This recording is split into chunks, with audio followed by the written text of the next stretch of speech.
Cheers, my dears, and hello, my loves. Welcome back to another episode of the Ethic Monologues. I have a question for you. Are you already goal setting, or are you still sabotaging yourself and postponing your happiness? Ooh. What do I mean by that? There are certain situations in which we set a goal, and we connect it to certain conditions. Like, if I get the new job, the first thing I'm going to do is I'm going to buy a new suit. So the condition for the new suit that we might want to have is that we get the job. So thus we motivate ourselves to do everything we can to get the job in order to buy the suit or the car or go on holiday, right? But then there are these other moments in which we actually postpone our happiness. And I like to call that the bikini problem. I actually can't remember where I read a quote that goes into that direction. I can't remember the exact quote, and I'm sorry for that because I don't like wrongly done quotes, like if you don't give credit to the one who said it. So yeah, but there was something about this bikini thing. So what do I mean by that? Let's say you see a bikini or trousers or whatever it might be. It's just a symbol, But you see a bikini and you think, wow, that's beautiful. It would fit my skin tone so nicely. It fits with my hair. It's exactly the shape, I would look so great in it. But I'm not going to buy it. Okay, why not? First, I'm going to lose 2 kilos and then I'm going to buy the bikini, right? So it's the same principle as if I get the job, I'm going to buy the suit. At least if you look at it from quite a superficial level. But let me tell you, you're never going to buy that bikini because once you lost the 2 kilos, you're going to find another reason why to postpone the purchase of the bikini. Then you're going to say, well, now I lost the 2 kilos, but actually I would have to work on my abs a little bit more and I need a bigger butt to fit the pants. So you work on that, and there comes the moment where you have beautiful abs and a bigger butt and you're not going to buy the bikini. Because now you need a little bit more tan to really underline the beauty of the bikini, right? And in order to be tanned, you need some sun or maybe go to a studio. So again, you postponed the purchase. Symbolically speaking, you're postponing your happiness to a point in time that might never come. Because guess what? Now you lost the 2 kilograms, you have your abs, you have a bigger butt, and you're more tanned. And guess what? The bikini is out of stock. And you're never ever gonna get it again because it was a limited edition. How much does that motivate you to set yourself another goal like that? I bet your motivation is quite low. And I think it's important to make a distinction between goal setting and actually postponing your happiness. Because while the one thing can be really motivating, and I recommend you analyze yourself what kind of motivation it is that you need. I don't say jump on instant gratification straight away, because that's another thing. Like, I'm going to buy the bikini now, and then I don't have any reason to lose the 2 kilos, work on my abs, and get a bigger butt. That's not what I mean. But if it really is not adding to your motivation, adding to your thrive, adding to your dynamic, you're actually sabotaging yourself. So to give you an example, I always said I'm modeling from time to time, or I'm writing, because to me, using words like I am a model, or I work as a model, and I am a writer, I am an author, was connected to certain attributes that I had to fulfill in order to feel safe enough to use this word and apply it to myself, which is also connected to the connotation these words have in the society I'm living in, right? If I say to you, I'm an author, what's your next best question? I was probably going to say, oh, so you published books, or you published a book.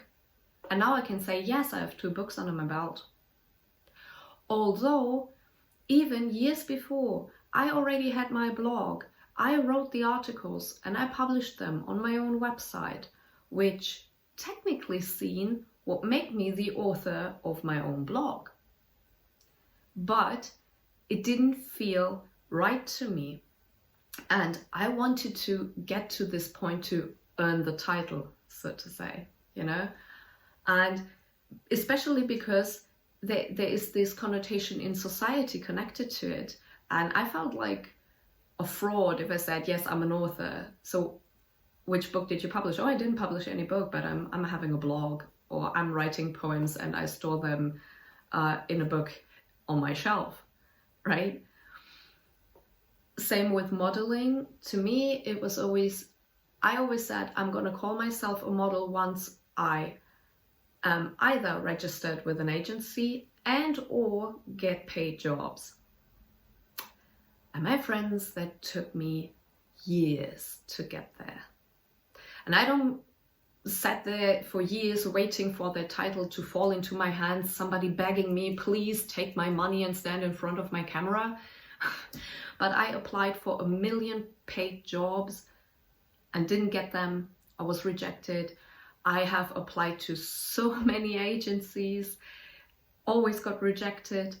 But then there was a time where I said, well, maybe it's not the right time, but I'm going to come back because I still want to earn that title. But I let go of it for a moment. But there would be a moment where I see another agency I'm interested in or another paid job, and I would apply, get rejected, try again, you know, because that was goal setting and it was motivating for me. And now after by the way, that took me around about 8 years to 9 years to finally land paid jobs and be registered with an agency. So yeah, that was a long road, and writing a book as well.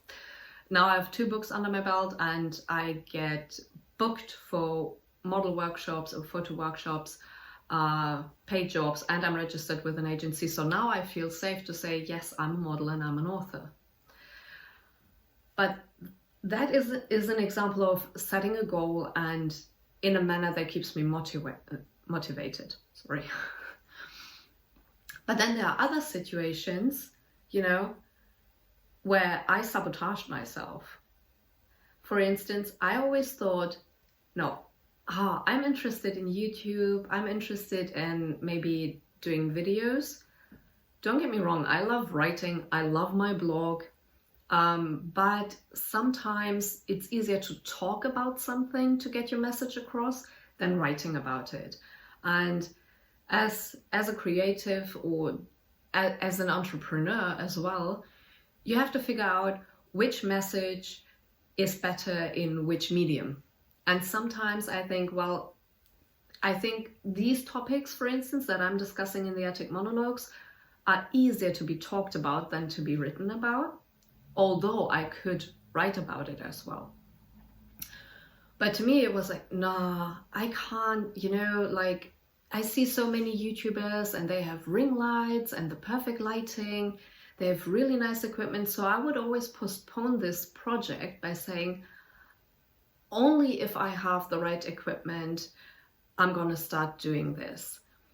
Only if I have better lighting, only if I have other microphones, you know, so I would always postpone this and actually take away the opportunity to learning by doing, you know, to have this experience of learning by doing, of growing from mistakes, and you know, to fail and get up again. Because actually I was sabotaging myself because I always connected it to conditions that may or may not come into my life. Because guess what? If you want to have professional equipment, that costs some money. So the condition would be I have to work a lot and then have extra money that I save until I'm able to buy big equipment. If I have the big equipment, then I would sabotage myself, the next step being like, well, only if I read enough books and watched enough tutorials to understand the whole technique, I would start filming. And only if I bought the post-processing program and read myself into it, I will start doing the post-pro. So you see what I'm doing? I'm postponing the moment of having an experience that I actually want to make into an unknown future. And if I had stuck with that, my friends, this video, this whole series, this whole channel wouldn't exist. And what helped me was a friend of mine, a filmmaker himself, who said, you know that your phone actually has a high quality, right? And there is equipment that doesn't cost you, in German we say an arm and a leg, you know, it doesn't cost you an arm and a leg. So it doesn't cost that much if you really want to level up. But that reminded me of this quote I read: start where you are, use what you have, do what you can. So right now you see me sitting here, starting where I am in the attic studio, using what I have, my phone, the lighting, daylight, and whatever is possible. And of course it's not optimal and top notch, but do what you can. So to me, it's like I prepare everything, I check whether it's good enough, but I know that the base is limited. So I don't have studio lighting here, and I don't have big equipment or whatever, but I took this idea, this experience that I wanted to make from an unknown future, and I took it a little bit closer. Same goes with photography. You know, having stood in front of the camera for so many years, I think it's gonna be 14 this year, wow. I got more and more interested in photography, but I always thought, well, the whole technical stuff concerning cameras is really overwhelming, so I need to read the books, I need to watch some tutorials. I even have a camera that was lended to me, so I could do that, but I would say no, only if I understand the technical background, I'm gonna start. And then a friend of mine, she's a photographer, and she said, can you take some pictures of me? And I was like, yeah, but I don't know how a camera... She just gave her camera into my hands and said, just do it. You're not gonna break anything. Just take some pictures of me. I think you have a good vision and a good eye for perspectives. Just do it. And I did. And then I already had a post-processing program on my computer, but I thought, yeah, but I need to read myself into it and watch a million tutorials to understand how it's working. And then I said, no, F it. I just uploaded the photo and I just tried, I experimented. What happens if I push this button? What happens if I slide from left to right in this category? And I also did some post-processing. Of course, everything is more or less rudimentary, but how are you gonna level up if you are at no level at all, right? So it's like, why would you wait to buy this bikini? Why would you wait? I can give you a million examples in which I now, in the self-reflective process, I understood that I was thinking that I motivated myself when actually I was sabotaging myself. Because you know what motivates me right now? Looking at the post-processing and thinking, I want to know how to change this. I want to know how to optimize that. And that keeps me motivated because I have a base level and now I see in which aspects I want to level up, right? I could give you a million examples in which I'm sabotaged myself. Even in business, that happens a lot. It's not just your personal experience, your free time activities and hobbies, but it's also in business. I would always say, well, I want to build a business website. And I had this idea for years, but I would always say, yeah, but first I need to know how to build it, so I'm going to experiment. I already had the knowledge because I already set up my own website with the blog on it.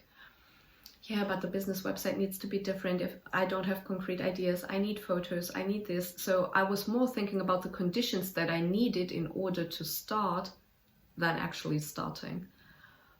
Plus, my condition was, if my website is up, I'm going to raise my prices, you know, because then I feel more professional. Which meant that every year I postponed setting up that website. Oh, I also postponed earning more money. So you see, that's more self-sabotaging than actually working on it right now. And as said, there are situations in which it can be really motivating to say, well, I want to have this, and I stop myself from jumping onto instant gratification, because then your motivation might decrease. But you set yourself a goal, you put some conditions to it so that you achieve it by, going step by step by step. You take all these steps and you reach your goal. That can be motivating, but I invite you to analyze yourself and the situations in which you think you're motivating yourself, but to take a closer look and ask yourself, am I still motivating myself by setting certain conditions connected to a goal? Or am I sabotaging myself and actually postponing my happiness, my success, my prosperity, my abundance into a point in future that might come, but I don't know when or whether ever? And if you take some situations from your life and you analyze them and you find something out, let me know in the comments below. I'm really curious to know what you think, what's your opinion on the whole topic, and how you motivate yourself and where you see the difference between motivation and self-sabotage. As always, if you like the contents, please share it with someone who might also find something interesting in it. Give it a thumbs up. Subscribe to the channel to hear more of it, and send me your feedback.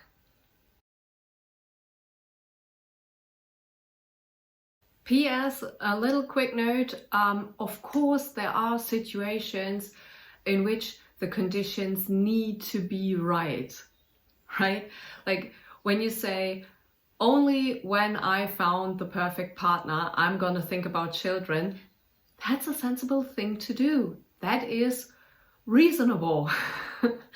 Just to make that clear, of course, I don't condemn or judge situations in which these conditions are actually there to create awareness in yourself and to, work on it and to make sure that the conditions are right in order to take a step further. That's something completely different. I just wanted to make that clear.